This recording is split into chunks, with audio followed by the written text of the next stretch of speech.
Hello and welcome to Safe Pasture. My name is Sherry Hammers and we are continuing on in our Andrew Murray book called The Holiest of All. And today we are on chapter 38 called The High Priest Called of God. He starts off with Hebrews chapter 5 verses 4 through 6. And no man taketh this honor unto himself, but he that is called of God, as was Aaron. So also Christ glorified not himself to be made a high priest, but he that said unto him, Thou art my son, today have I begotten thee. And as he saith also in another place, Thou art a priest forever after the order of Melchizedek. And so he starts off talking about a priest sustains a twofold relation to God and to man. Every high priest is appointed for men in things pertaining to God. We have just seen what the great characteristic is of his relation to men. He must himself be a man like them and one with them, with a heart full of gentleness and sympathy for the very weakest. We talked about that in the last episode. And then Andrew goes on to say, No man taketh the honor unto himself, but when he is called of God. So nobody walks around appointing themselves the high priest of God. God's the one in charge of that. He said, It is God against whom we have sinned, in separation from whom we are fallen into the power of death. It is God we need. It is to him and his love the way must be opened. It is God alone who can say what that way is, who is able to have it opened up. So it's God alone that we need to get right with. And God's the only one that can tell us how that works, how he wants it done, how it's open, how the relationship, the pathway to him is opened. He says, as son, Christ alone was heir of all that God had. All the life of the Father was in him. And I have to stop here and tell you something. And I was just made aware of this. I think it was last night, maybe 2 nights ago. But the C.S. Lewis book called Mere Christianity. I'm actually making my way through that right now. And so he basically was talking about this life that's in God. How timely, right? That I was going to come to this lesson. But he says basically that, a car was created to run on, in his words, petrol, which was gas. He said, so a car was made to run on gasoline, right? The engine, everything is geared to work with that being the fuel to run the machine. And he said it cannot run on anything else. I mean, you put anything else in there, that car's not going to run. And he said we were created to have the life of God. And so we are created to run on the very life of God himself. We have to have his life in us. Just like a car has to have the gasoline in it. We have to have the life of God in order for us to live in a way that is fulfilling our purpose that we were created for by God himself. And then Andrew goes on to say, God could have no union or fellowship with any creature but through his beloved Son. He had the life of God to give. So Jesus, he's carrying this very life of God in him. He had the life of God to give, and he was also able to give it. He could only give it by taking us into living fellowship with him. When you ask yourself, why did Jesus have to become a man and join us in humanity?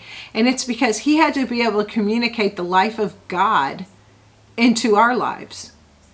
The priesthood of Christ is the God-devised channel through which the ever-blessed Son could make us partakers of himself, and with himself of all the life and glory he hath from and in the Father. Is a lot to unpack. Let me look at that again. The priesthood of Christ is the God-devised channel. Remember, priest is to bring you to God. That's the purpose. Through which the ever-blessed Son could make us partakers of himself. So he became a priest, a high priest, to be able to bring us to God, to be able to communicate to us the life of God so that we could be partakers with him of all the life and glory that he had in the Father. Okay, so then he says, Jesus gave up his everlasting glory for the sake of this new, which he now counts his highest glory, the honor of leading guilty men to God. Every cry of a penitent for mercy, every prayer of a ransomed soul for more grace and nearer access to God, he counts these his highest honor. I got to go over that again. That blew my mind. So the highest glory of Jesus is to lead guilty men to God. Doesn't that just blow your mind? That his highest glory is for him to reach down to the lowest depth of sinful man and bring him back to God. That's his highest glory. That's just mind-blowing. Every cry of a penitent for mercy. So these are things that he counts his highest honor. When he hears somebody saying, I'm repenting, I'm turning back to you, God, please give me mercy. That's his highest honor. When he hears the prayer of a ransomed soul for more grace and near access to God. Is that you today? Have you repented? Are you asking God for mercy? And if you have repented, are you continuing on asking God for more grace? Remember a couple episodes ago we talked about grace being this inner strength, this power of God. Are you asking God to give you more strength, inner strength and power to live for him and to have more nearer access to him? You know, when you ask God for inner strength, the things that you think are impossible, the things that you think, I could never do that, I could never walk up to somebody just out of the blue and start talking to them about their relationship to God and whether they're saved or not. If you start to think those things, then you need to ask God for more inner strength, because God, that's God's will. I mean, Jesus, I know for certain that's God's will. Jesus, that was one in the Great Commission. He said, go out and preach the gospel. And he listed some other things we won't go into now, but those are the will of God. When Jesus said, go do this, that's pretty big clue that it's in the will of God. And if you don't feel up to that, then you need more strength. You need God to give you, we all need more strength all the time. We live in an ever-increasing evil world. We live every day, we're closer to the return of Jesus. We're closer to all these things that God said are necessary before Jesus returns. The tribulation, the plagues, the increase of evil, the rise of the Antichrist, all these things.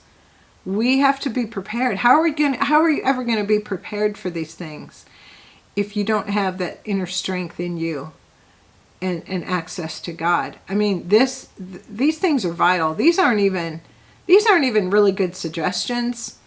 These are essentials for your life and your walk with God. He says, "Oh, thou doubting, troubled soul, will thou not now believe this, that Jesus counts it his highest honor to do his work in any needy one that turns to him?" His highest honor is to do work in anyone that's in need that turns to him. The Son of God in his glory counts his priesthood his highest glory, his bringing people to God, his highest glory, as the power of making us partake as brethren with him in the life and love of the Father.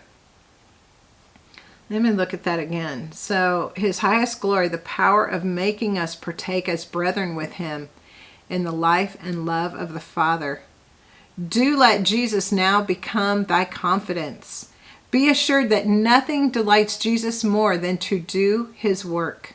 Remember, we talked in, I think it was a couple episodes ago, that for this purpose the Son of God was manifested, that he might destroy the works of the devil. If we could put that scripture up. He wants to do his work. He wants to destroy the works of the devil. He wants to bring people into fellowship with him. He wants to save the lost. He wants us to become fishers of men, like he told Peter. He said, do thou what God hath done. Glorify him as thy high priest. So God glorified Jesus as high priest. Do that yourself. Glorify him in your life as your high priest. And as thou learnest to turn from thyself and all human help, to trust the Son of God. So learn to turn from yourself. Remember, Jesus said, if anyone will come after me, let him deny himself, take up his cross and follow me. So when we turn from ourselves, in the words of Paul, we have to mortify the deeds of the flesh. And when we don't trust other humans, I'm not saying you never ask someone to help you, but when you're placing all your trust in someone, some human being, over placing your trust in God, you're out of order.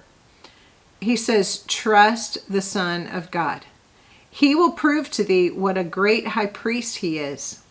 He will, as Son, lead thee into the life and love of thy Father.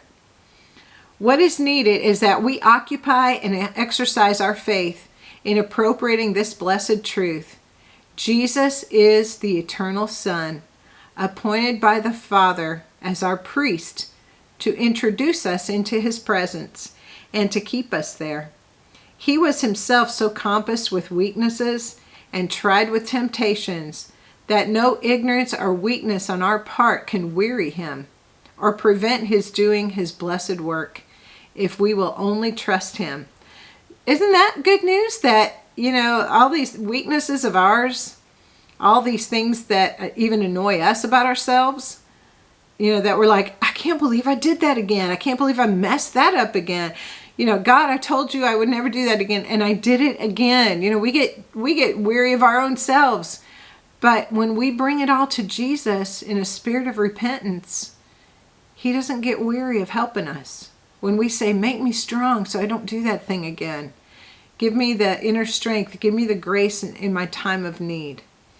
He says, oh, let us worship and honor him. Let us trust him. Let our faith claim all he is able and willing to do, our God-appointed high priest. And in closing, he says this, faith opens the heart.